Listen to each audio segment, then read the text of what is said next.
everyone, today I will present you my black-white angel set deck from Kaldheim, which was released in February 2021, and this set is a top-down Norse mythology inspired set with Vikings, Viking boats, Nordic mythology creatures such as dwarves, giants, drogs, dark elves and trolls. And I can really recommend you the story about the world of Kaldheim and the arrival of Kaya, the planeswalker in the set. She was hunting Vorinclex, and then there was also their encounter with Tibalt, or Valkyrie in this case. And yeah, I will just add the link below if you want to read the whole story behind this chase. It will be in the description. So my Kaldheim angel deck contains 7 creatures and 5 of them are angels. You can see also the Nordic angel theme among the card styles. And with Kaldheim there is also a new mechanic, it's called Foretell. So it means during your turn you may pay 2 mana and exile a card with Foretell from your hand face down, and you may cast it on a later turn for its Foretell cost. And each card with Foretell has a raven watermark, alluding to Haka, the raven of Alrund, yeah. And we have 3 cards with Foretell. It's Poison the Cup, Doomscar and Starnheim Unleashed. And then we have a bunch of cards with which let us create even more angels in this set deck. And our deck and angel creatures in general are very mana heavy. So it's important to be able to react in the first turn. That's why we have here our Asha of the Fallen. 3 times, which also has the ability to boast. So when it attacks we may pay 2 mana and create a warrior token. Then we already have a few creatures in the field, and yeah, we can just protect ourselves until we will play our more powerful creatures. And Kaldheim also gave us really good cheap angels, and one of them is Youthful Valkyrie. A great card. It's cheap, it's just 2 mana, but has 1 free and flying, and we can protect ourselves. And every time we play an angel, it gets a +1/+1 counter, and we have a lot of angel cards here in this deck. Then we have also Village Reeds. So we have this in this deck because we know that our opponent loves to destroy angels, so we can get a benefit from it. If they want to destroy it, we will just draw 2 cards. So yeah, so we have something from this. And one of my absolute favorite cards is here, Righteous Valkyrie. For what it can do, it's so cheap. And it has amazing stats, 2/4, flying, and every time an angel or cleric enters the battlefield, we will get life equal to the creature's toughness. Simply an incredibly powerful card. And when we have even more than 27 life, all our creatures will get +2/+2, and it's really cool when we have even more Righteous Valkyries on the battlefield, like 2 copies or 3, so it will be like +4/+4 or +6/+6. Then we have Resplendent Marshal. It's a very solid creature with 3 mana, 3/3, and can pump our other creatures if we will exile a creature with the same creature type from our graveyard. And we can do this twice, once when this creature enters the battlefield, and the other time when it dies. So yeah, then we also have here Raidane, where I mostly use Valkmira, actually Protector's Shield, and because it's so good against 1/1 tokens, for example Skewed Swarm, it can't do anything. Even if there are 100 copies of it on the battlefield, it's just useless. Also, if my permanent is the target of a spell, the opponent has to pay 1 mana extra, and this can be very annoying for the opponent if he forgets about it and has to throw away the spell. And then we have Poison the Cup 4 times, For 2 mana when we do Foretell, of course, and sometimes it can be really powerful, helpful, because we can use Scry too, and yeah, you can just put the land cards in the bottom of the library if we already have enough. And yeah, then we have 2 cards to stand against Planeswalkers.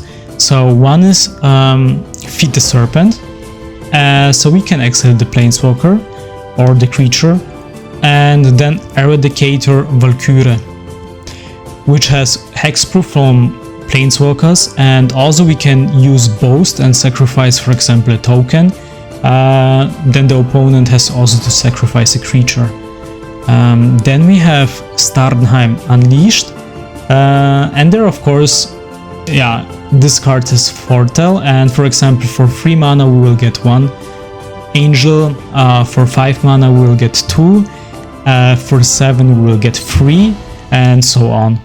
And just imagine if Ritus Valkyrie is on the battlefield, and then we will get 3 angels.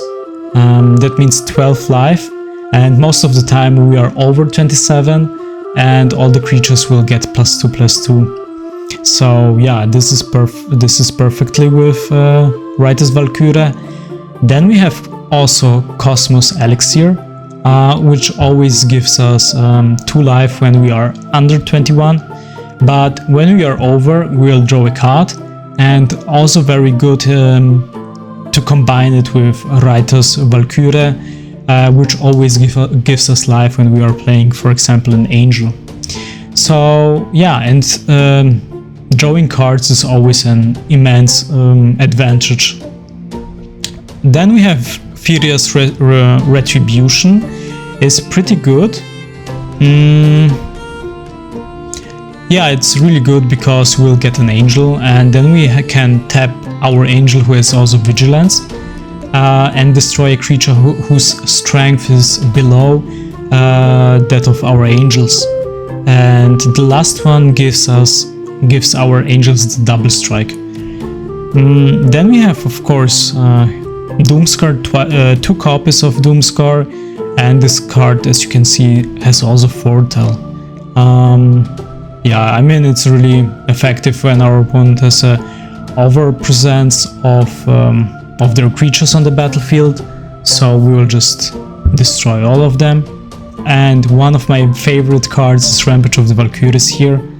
The goal, of course, is to play this card as fast as possible, so it always hurts our opponent when he wipes out our creatures, in this case our Angels, and then he has to sacrifice a creature for every Angel that dies.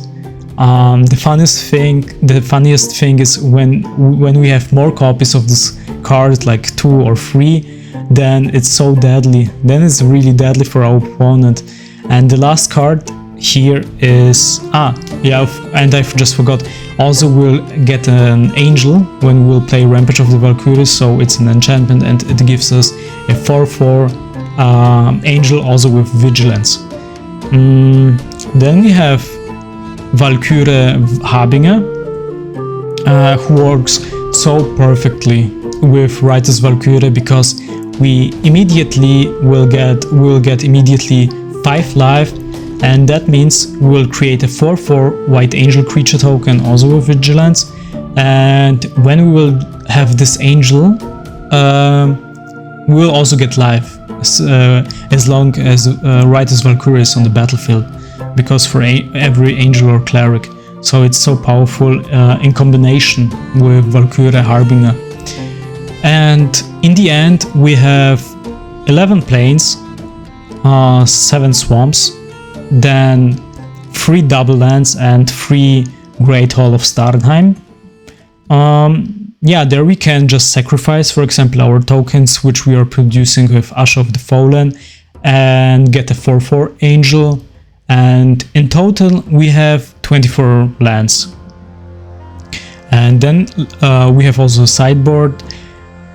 Yeah, it's here I have 4 copies of Weathered Runestone, because now there are so many decks playing cards from Innistrad, where you can just play cards from the graveyard, Also, which set? Or Kamigawa has some enchantments. I mean, enchantment decks are played so often right now, so you can just exile them. I mean, our opponents can't play those cards from the graveyard. And then we have 2 copies of Theagrid, God of Fright. I just put this card into this deck because it's a funny card, and yeah, it just makes fun when our opponent has to sacrifice, or we can just tap the artifact and our opponent will lose 3 life unless they sacrifice a non-permanent or discard a card. And yeah, this is my Angel black-white set deck from Kaldheim. And yeah, if you want to see more deck checks, subscribe the channel and I will make even more those deck checks. And yeah, thank you for watching and see you next time then. Bye bye.